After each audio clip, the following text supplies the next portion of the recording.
This podcast is sponsored by BB Makes, a family-run personalised gift company. From sports bottles to team merchandise, BB Makes has you covered.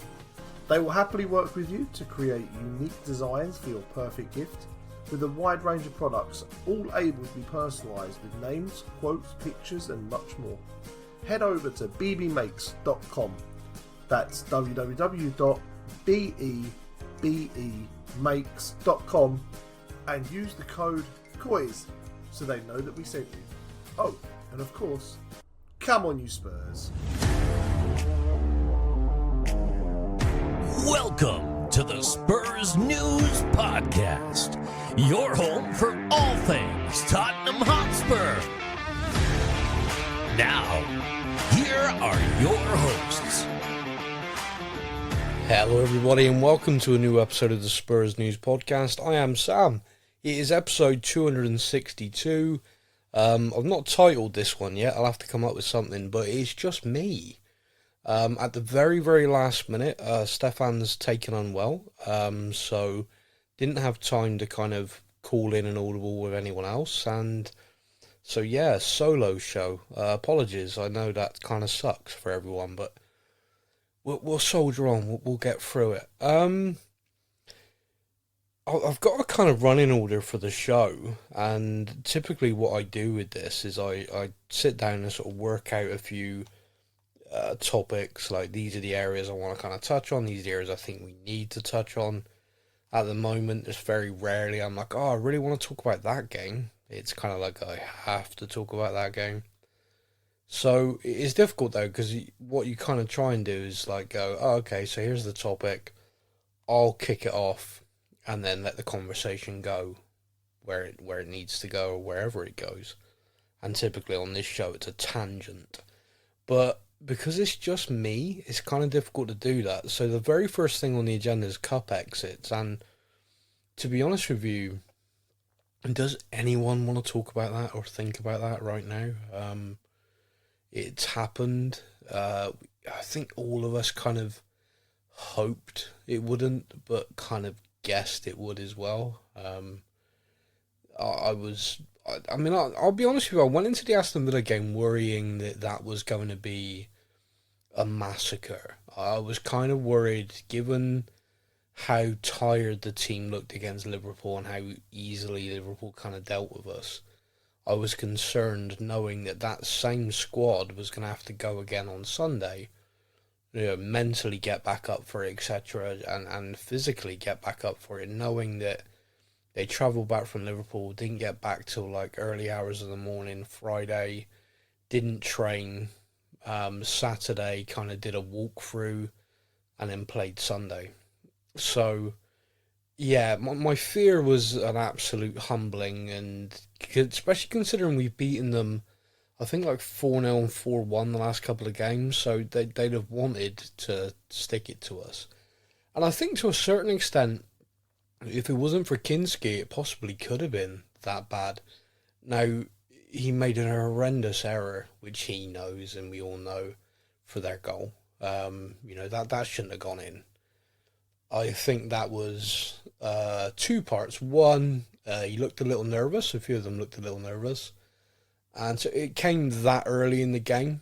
Like, it's a little bit of a silly thing. And the Villa player kind of did everything right. That early in the game, just make sure you get it on target, because you never know. And yeah, that's kind of what happened. He got caught cold, it went in.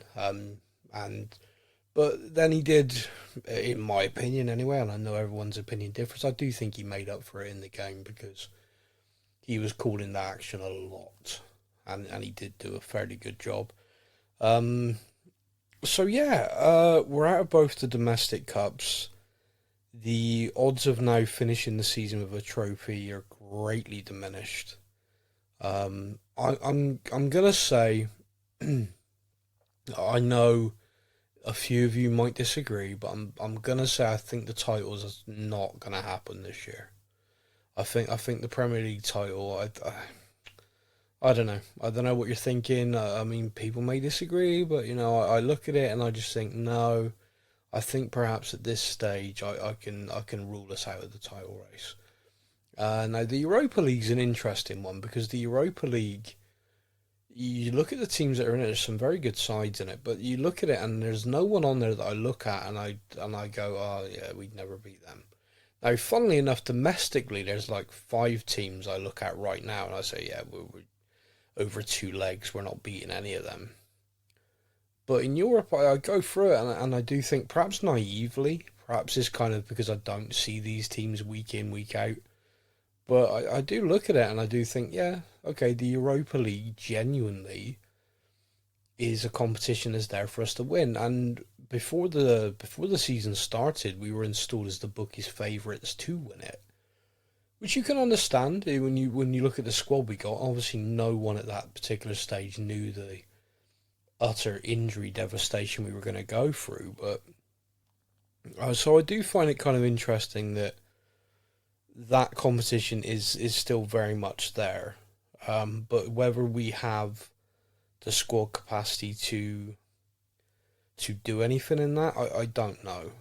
It would take a kind of, I guess it would take a very mercenary decision on behalf of Ange and perhaps the higher ups to say we're just going to settle for the league being where it is. You know, somewhere between 15th and 10th is where we're going to sit. So we're going to rotate the team. So Thursday nights, we are fielding the best possible side we can. And then on a Sunday, it's going to be, you know, who's left. And just try and pick up points in the league where we can. I don't think that's going to happen. I think the money side, and I know people are going to roll their eyes, but you maddeningly, you could still earn more money probably by climbing the Premier League table than you would by actually winning Europe's secondary competition. But don't get me wrong, the money for the Europa League has improved, but the gap between it and the Champions League is still staggering. There's a fantastic account on Twitter called The Swiss Ramble, and he writes a blog which I subscribe to, and it is an analysis of football, just does analysis of football club accounts and all of the kind of information that comes out. And it wasn't that long ago did a really good analysis on the new European competitions and the kind of prize money that's being divvied up. And again, you know, group stage income for the English clubs appears to be circa 100 million for the Champions League, and it's about 25 million for the Europa League. So it is a large disparity, but you know, it's what it is. It's always been that. But that is up. That is significantly up on what it was before for the Europa League. So hopefully that'll help more and more teams and create a more competitive competition. The Europa League, again, to me, it's a little bit kind of funny where, and I guess it's the financial side. I guess it's that, but it's kind of looked down upon. I mean, the Conference League certainly is, but you ask a West Ham fan what they think about that, and they won't give a crap. But the Europa League is largely looked down upon by clubs who act like they're too good for it. And for whatever reason, and it's something that's puzzled me for a long time and frustrated me, is that we as a club do that. And that has to come from somewhere, because there's different sides, like the Harry Redknapp sort of era team, Martin Jol sort of era team. Really, again, in all those competitions, had an opportunity to go deep into it and never did. And then you come to the later years where we look at it when we were in it only a couple of times, because we did manage to get Champions League consistently for a while. And again, you look at it then in our team compared to others, and the teams that knocked us out, for example, are not sides we should be losing to. So it is a mentality issue. It is a kind of, we're too good for this. And I think I've said it in the past, but for me, it's like, well, if you are that good and you are too good for it, prove it by winning it. You know, prove it by absolutely wrecking everyone in that league, in that competition. Just be like, yeah, we are too good for this competition. Getting knocked out by someone doesn't prove that you're too good for the competition. It just proves that you're not good enough. And that's always bothered me. So we are left in the Europa League. We are obviously still in the Premier League. I don't, it's an interesting game. We got Manchester United this Sunday. It's being billed as like the battle of this season mediocrity. Someone, there's a very young person thing, so the battle of mid. And I kind of now understand what that means. But yeah, it's going to be an interesting game because both sides really need to win it. And like both teams really need to win this game. Not just for league place, but in a kind of like both teams are having a bad season and we beat them earlier in the year. And it's kind of like, you know, oh yeah, no, we're having a bad year, but they're having a worse one. You know, you can kind of use that a little bit. And I think the team that wins this could possibly climb the table a little. And I think the team that doesn't win this is going to end up... I mean, the worst case scenario for me is a draw. I really... It's difficult because I have no idea what team's going to be... we're going to put out. I have no idea the fitness levels of the players and the fatigue level, whether this break is enabled everyone to come back stronger. I mean, to me as well, there's a kind of it's probably a silly thing, and people might just roll their eyes at this, but like I remember again younger, and it's completely not the same. But I was sort of like in this playing. I was playing for two teams at the time for this is rugby.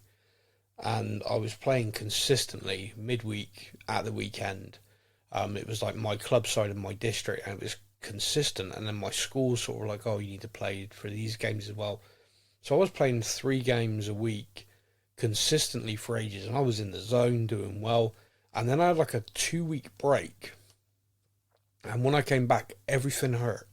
Like everything ached. Everything was like, oh, I've got to run over there and I'm all right. Yeah, it'll be fine. You know, that guy do it. It'll be all right. So I do have this little nagging thing in the back of my mind that this team's all going to come back. Like, okay, guys, you had a couple of days off. How you feeling? Everything hurts. All my muscles burn. I hope that's not the case. I mean, they're professional athletes. I'm sure they're far fitter and superior in every way to schoolyard Sam playing rugby. But anyway, I'm going to hand the show over now to stuff that's been sent in. We've had a few messages, emails, and questions sent in via social media. So, let's go there now.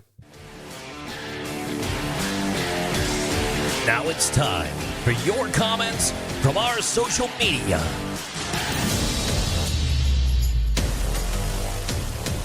We're going to start with an email that was sent in by Neil. Neil simply asked how lovely Laura was doing, considering we lost the Laura Derby. For those who don't know, lovely Laura got married earlier this year. Late last year. God. And the man she married is a Aston Villa fan, like a full-on goes to games Villa fan. She's had it kind of okay for a while. Like we thumped them, and I think perhaps he enjoyed this victory, but he didn't enjoy it too. He didn't rub her face in it too much. She said she was okay. She said he was a bit gloaty, but it was all right. So thanks for asking. Michael Jasper Ennis has messaged in. He says the 2 losses, Liverpool loss, although not a major surprise, was disappointing. They are flying in the Premier League in Europe, and I think the loss of Richie actually really knocked the team on the night. Yeah, I think you're probably right. The Villa loss hits harder, as we could have won that. We weren't far off. We missed Solanke, not just his goals, but being there in the box. The amount of times the ball went to an empty box or a player looked up and found no one. Solanke holds the ball up for an extra 5 seconds until Son or someone catches up. What are your thoughts? Do you think we missed Solanke for that reason, or is there one of the injured players you think we missed the most? It's a difficult one, because I think in different situations you can point to different players and say, oh, we missed them there. You know, defensively, when a ball's played in and Van de Ven's not automatically sprinting back just to cover, we miss him. When there's some sort of physicality and you're kind of feeling like you're being a bit bullied, you know, you miss Romero.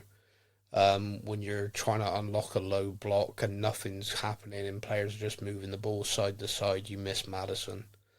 But actually, yeah, singling out Solanke, I do think we've missed him. I do think he's missed because his work rate is exceptional. He leads the press from the front. And also, like you just said, his actual positioning creates space for others as well, not just opportunities for himself. So yeah, I think he is missed, and I think the Liverpool game, I think Richie was doing that job really well. So yeah, no, it's difficult to pinpoint one, but I think different situations. We've had another message in. This one is from Paul Wilshire. Paul says, hi, long time no message, loving the show, therapy every week. Thanks, man. That's very kind. Asking the kind of questions like, why have senior players like Son and Bensker, etc., they look so abject? Basically saying like the Aston Villa were waltzing for our midfield. He also says, and Levy needs to go. Yes, it's a recurring theme. I think at the moment it's difficult because I'm going to say it's very difficult to know or to pinpoint where the problems are, and I say that because it's like, well, is the problem that Ange is out of his depth tactically, can't motivate the side, etc., etc.?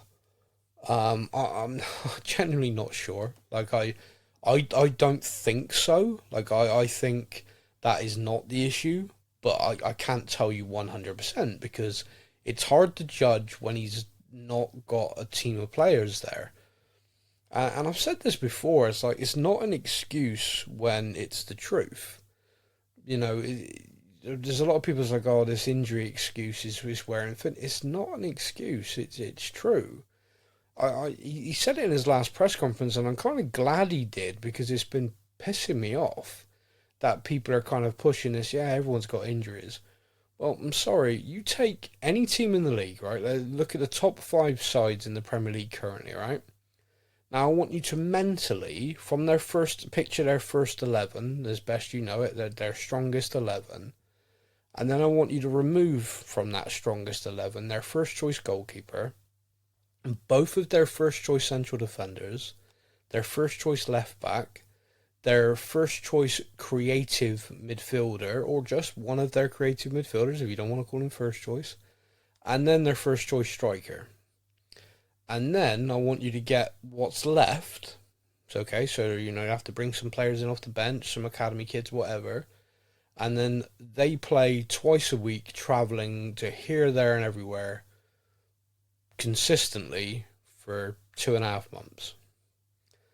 And you genuinely, and you might disagree, but you genuinely, all of us should, I think, come to the conclusion that they will not be as good or their form will tank compared to what it was before. There's also this narrative, and I've seen it shared a lot about, but when we had our players we were crap. I'm not entirely sure I follow that. Like, so I got someone on Twitter kept posting about that, and so I thought to myself, I was like, I know we started the season not great. I know we drew with Leicester and we kind of had a couple of defeats. But then I was like, I'm sure we won 8 games in a row or something. Yeah, we did. I mean, you look at it, it's interesting as well because people have in their minds different times of when the kind of injury crisis kicked in. It's like, oh, it was the Chelsea game again, when this happened, or it was when this happened. Well, we'd won something like 12, I think it was 12 games. And then our form dipped when we had 7 first-team players out for a game. And it's never recovered. And that happened in October time. But prior to that, we'd actually won a lot more than we'd lost. But I will say, and it is interesting to look at it, is that our league form for the whole season has never been that impressive. We did put together a run at one point and we were 5th. Was it 5th? No, I think we were 6th when we had 7 first-team players out. And then it's just been a free fall since then. So it is interesting, and I do think perhaps people try and. I think if you've made your mind up, Ange's out of his depth, he's the problem. I think you then take information and kind of make it fit. like, oh, we were crap before. It's like, well, I mean, you could certainly argue we weren't as good as we thought we should be, but we weren't crap. You know, sixth in the Premier League isn't crap. Yeah, so it's kind of like, you know, we wanted to be challenging for the title, so when we were sixth, we were rubbish, and now we're really rubbish, and that just goes to show how crap he is. You know, like, I'm not overly buying into that. I'm not kind of... So it's difficult. It's very difficult, like I said, it's very difficult to judge. Like, if you had a fully fit squad and we were 15th in the league, one, I think he would have lost his job by now. And two, all of us, I think, could say, seems a good guy, but it's not worked. He needs to go. Or don't have to say he seems a good guy, you know, whatever you want to say. But right now, it is so difficult to judge what the problem is. And player motivation, because again, they look abject. They look like they're not running. But then you look at the statistics, like there's I invite anyone to do this, Opta have an Opta analyst account. We as a club, give me 2 seconds, I've actually got this on my phone because I'm such a friggin' football nerd sometimes. Here we go. Tottenham lead the Premier League in both sprints and final third pressure for the season so far. Now, we've done that and been able to maintain it with only Bournemouth close to us, okay? Then nearest to that's kind of Newcastle, Chelsea, Liverpool, but they are quite a long way behind. And Bournemouth are probably a significant way behind us as well, so we are really way out in front in this. But what is interesting is then the statistic that's shared with that is the level or the number of sprints per match. Now, I know this sounds like, oh, you're just talking stats, you know, of course they should be sprinting, but the drop-off in this, with the injuries, etc., is insane. It is absolutely insane. So we were consistently, you're talking 200 plus sprints a game. I think the highest was 210, averaging around 200. And then all of a sudden the game that dip right down to like 160, then bang, back up again. It's this kind of players being in and out for a while. And then bang, off a cliff. It's now averaging about 140, 150. Where it was, you know, a lot higher. And yeah, okay, you could say those numbers are fairly close to each other in the grand scheme of things, but it is interesting to see that we are still top of all of these tables for these kind of statistics, probably because of the way we set the bar earlier in the season, but we just haven't been able to maintain it. So who's to blame for that? There is an argument definitely that you can blame Ange. You can say you have had an injury crisis, you haven't got the players to play the way you want to play football, therefore you should adapt. I think it's a fair criticism. I think it's one you can say, okay, yeah, I get that. I think I could argue and you could put together a case that you show certainly the last 10 games, there has been an adaptation. There has been a change. And you look at the statistics for sprints and stuff like that, that's coached. That's, we are going to reduce this.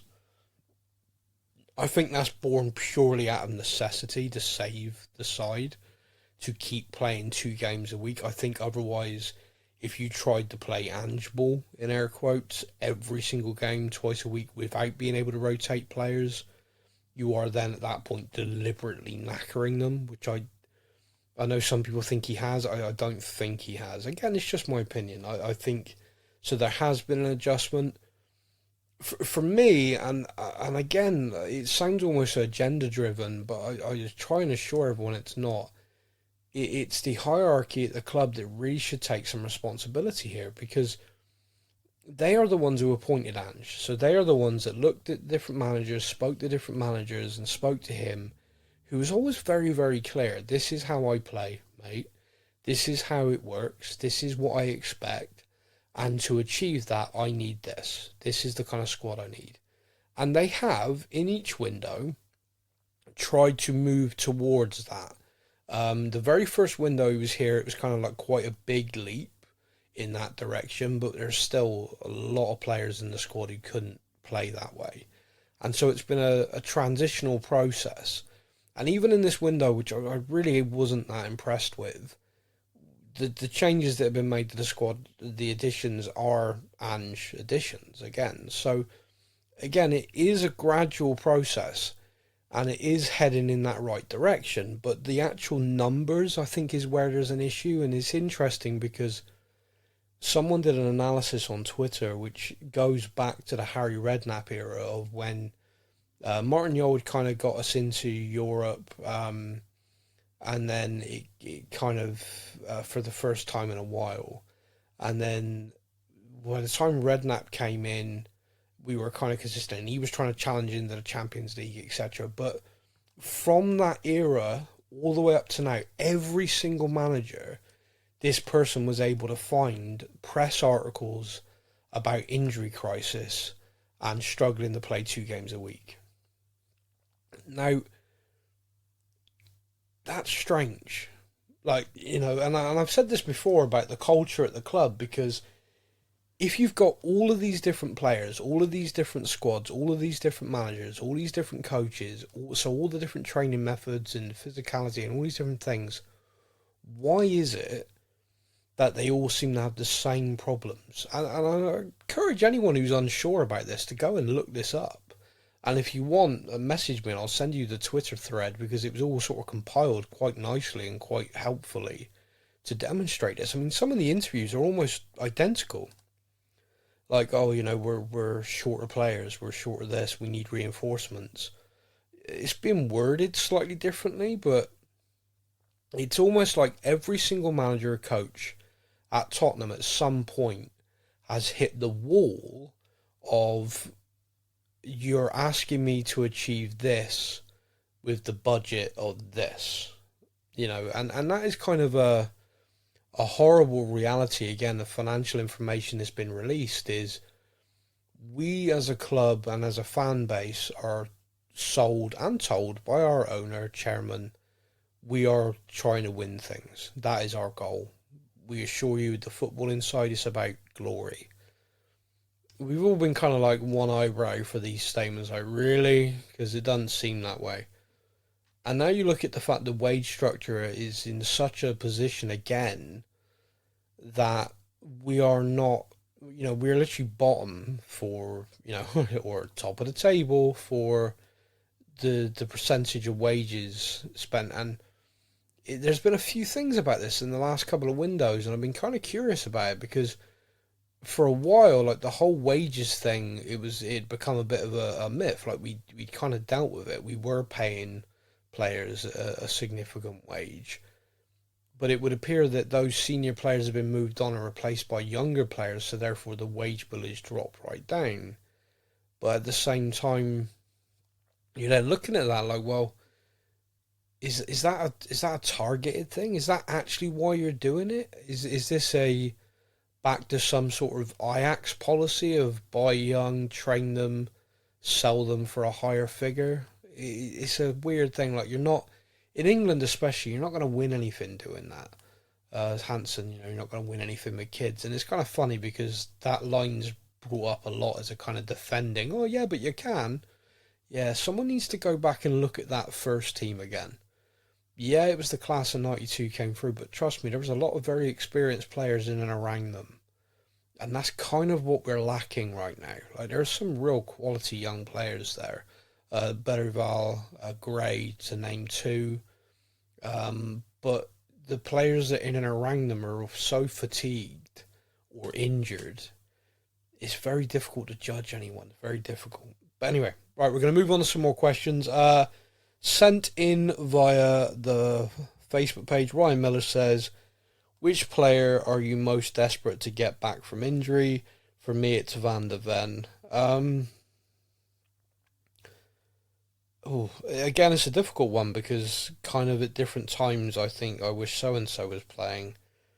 I think Van de Ven, Van de Ven is a very, very good player, and if we could get him back and him be full tilt, injury-free, feeling confident, then yeah.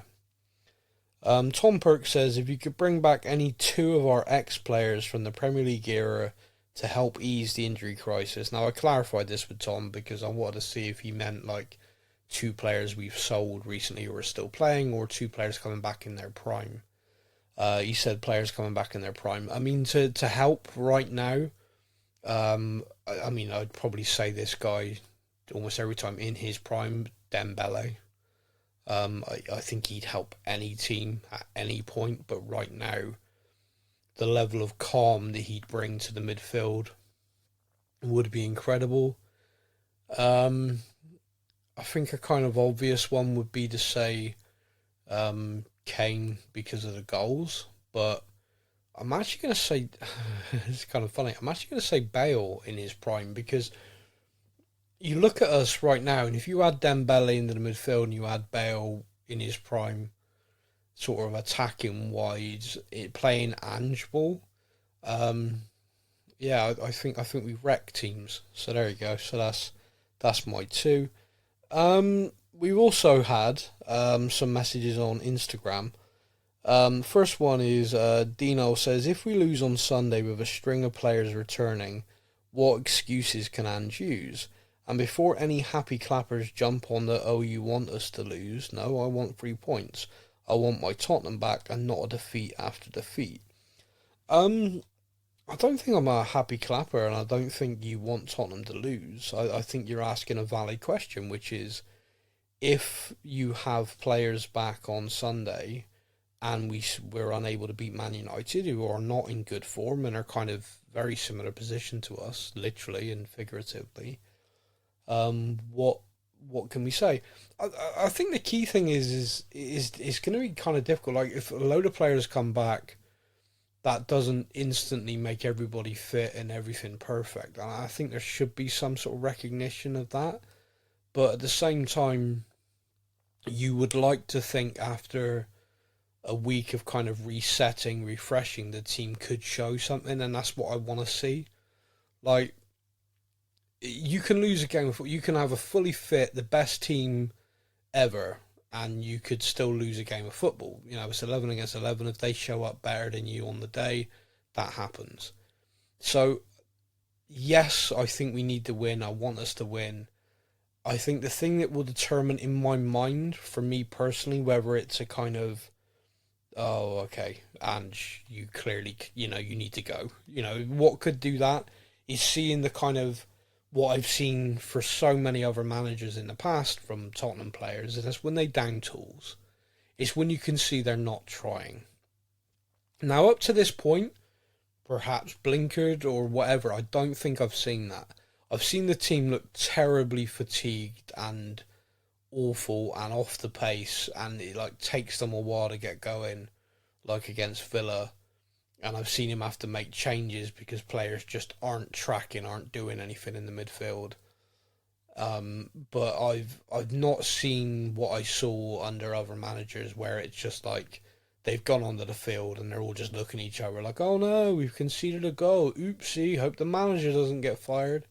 It's kind of obvious. And I think at that point, you kind of remove any option from Levy. He has to pull the trigger, because if they just stop, then it's a nightmare. So I think if we lose on Sunday, I think for a number of fans it'd be the death knell. For me personally, it would be in the manner of the defeat. But I don't know. Perhaps I'm naive, but I'm hopeful.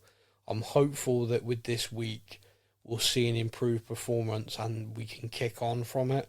But we shall see. I'm also delighted that we've got a long-time listener, long-time messenger, someone who has his own theme, has returned. He's a man, such a man, Such a man. he's a real man's man. That's right. With the original theme that I'm probably going to have to play copyright on, it is Mountain Man with a question that says, the elephant in the room, is Son's time done?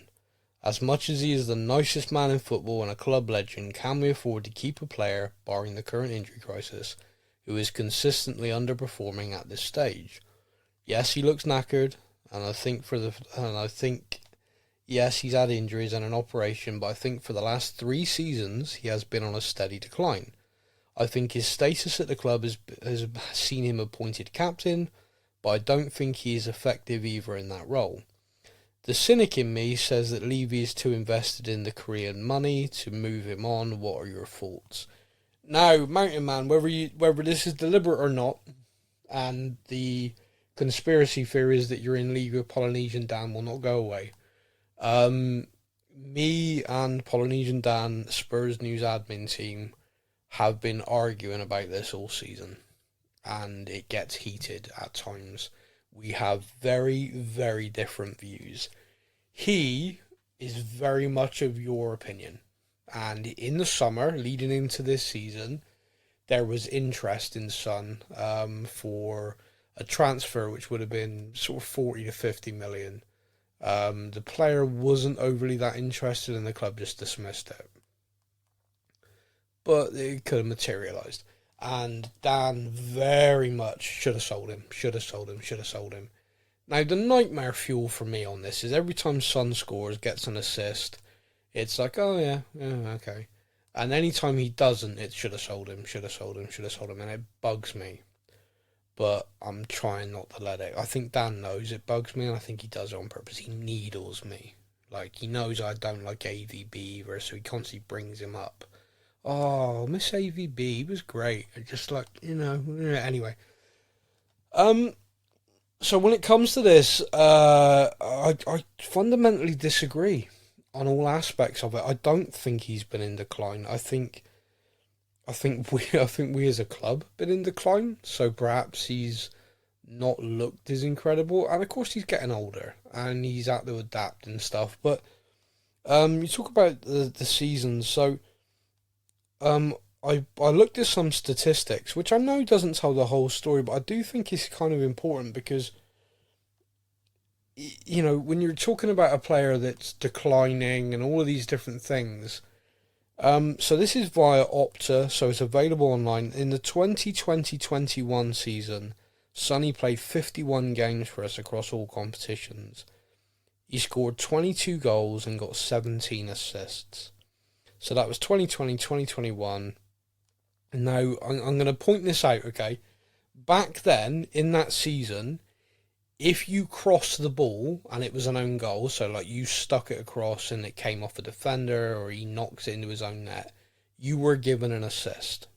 So I don't know how many of those 17 were own goals assists, because after that, you weren't awarded them by the Premier League as an assist. So Opta have kind of said, like, oh, in this season, he got this many assists awarded, but also in the past, he would have got... So it's like a little asterisk. So when you go into the 2021-22 season, he played 45 times, scoring 24 goals with 8 assists, but he had 2 own goal assists, so technically 10, or as was. The 2022-23 season, 47 games, 14 goals and 6 assists, but again, 4 were in addition own goals, so again takes up to 10. In the 2023-24 season, so that's last year, he played 36 games for us. Of course, it was a far shortened season. The club only had 41 games. He scored 17 goals with 10 assists, and then 3 own goal assists, so again takes that to 13. And then this season, so the 2024-25 season, currently he's played 33 games. So we are in February, and he's 3 games away from totaling his entire game involvement for last season. He scored 10 goals. He's got 8 assists, with an asterisk because he's also picked up 4 own goal assists so far this season. So that should be 12. If you're, I mean, in my mind, it should be. Other people might not agree, but that's where I'm at. Now, yeah, you can certainly say back in 2020 and 2021, he scored 22 and 24 goals. We were a different side then, and he was a lot younger, and it was him and Harry Kane feeding off of each other. Under Ange last season, so the first season of Ange Ball, he scored 17 goals. and he's on 10 already for this season. Again, last season we didn't quite have the depth and breadth of injuries that we faced this year. We did play a lot less games. For me, if someone's still posting the numbers that or like that in the Premier League, Europa League, etc., I personally think, I mean, it's mad. What's maddening to me is the kind of what I feel disrespect for what he does. Like, people have this kind of expectation of him to walk on water every single game, and it's just kind of impossible playing in this situation.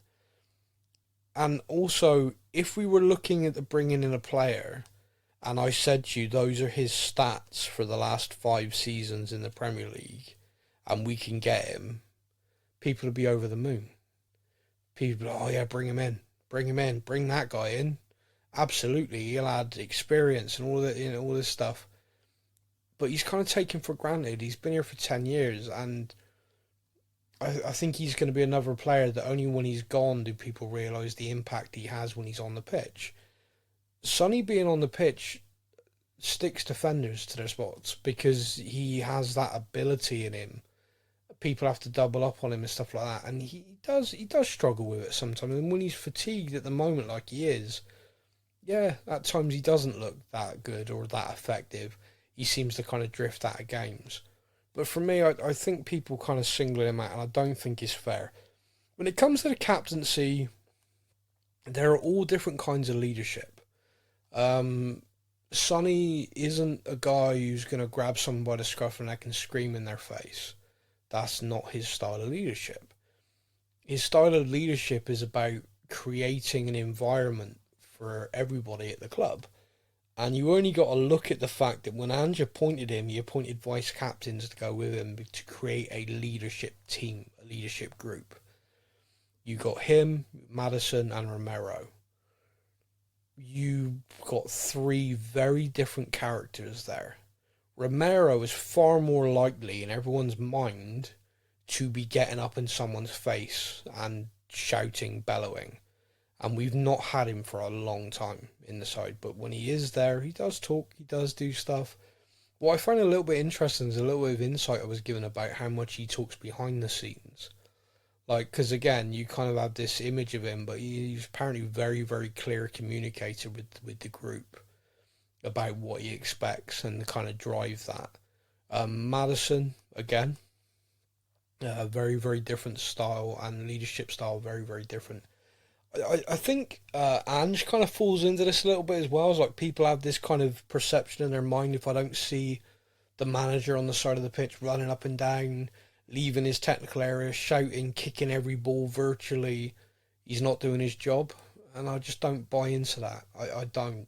And when it comes to captaincy, I don't buy into the whole notion of if he's not screaming at people, with a vein popping out of his head, he's not a good captain. I don't.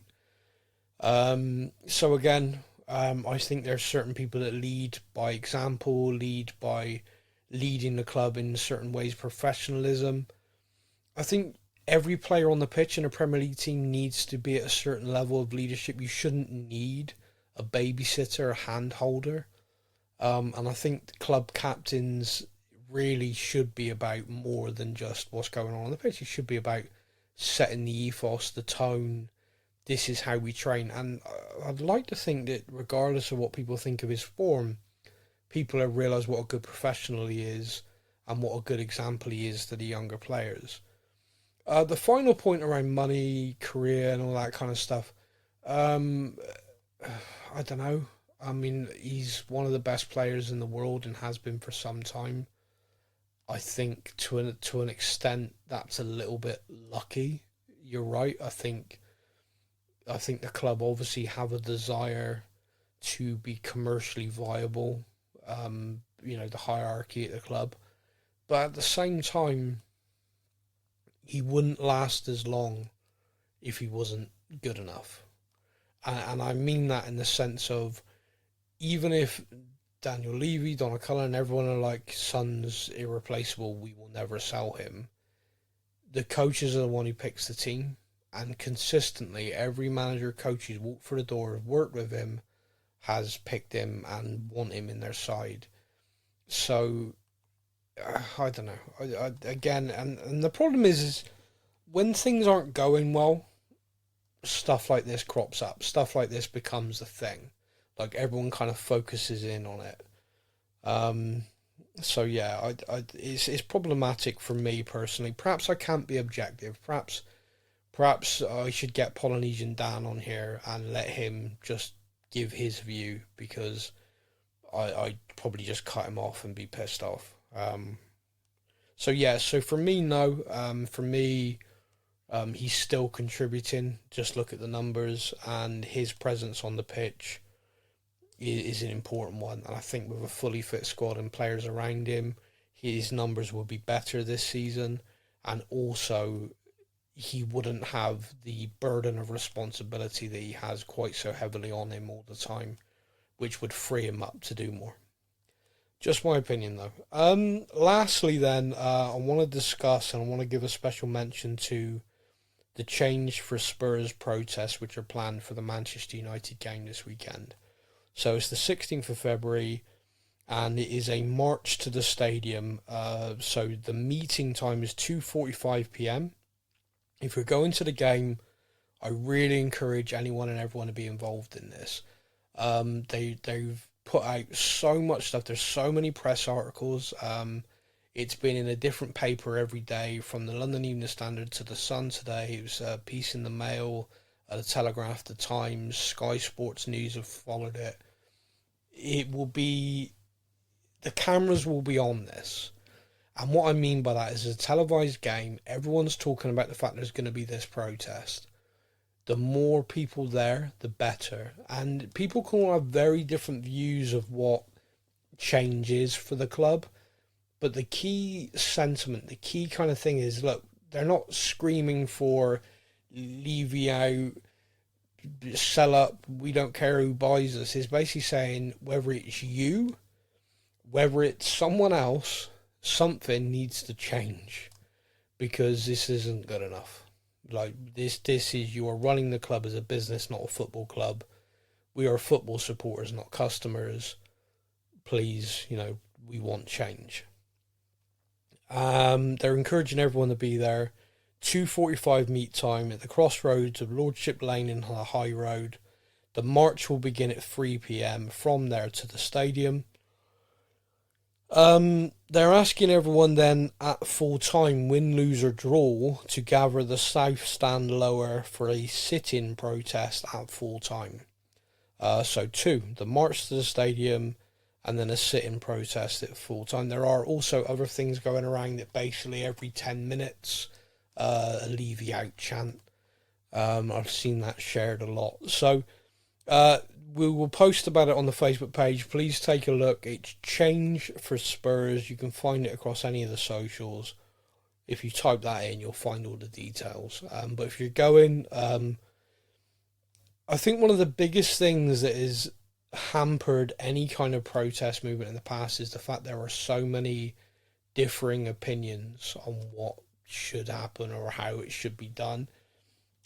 What I'd like to encourage people to do is to get over that and just lend yourself to the number, because I think all of us want the club to be successful, whether that in our mind is Daniel Levy finding his checkbook and running things in a different way, or whether that's Daniel Levy leaving, whether it's being bought by a Qatari investment group, or whether it's being bought by a massive fan of the club with limited backing but will always foot football for, whatever your view is. I think one of the consistent things is people would like to see us better on the pitch, and whether that is just for you, like, the ownership are great but I want all the management changed or whatever, just go and lend your voice to this. We all want change. We all want the club to be successful.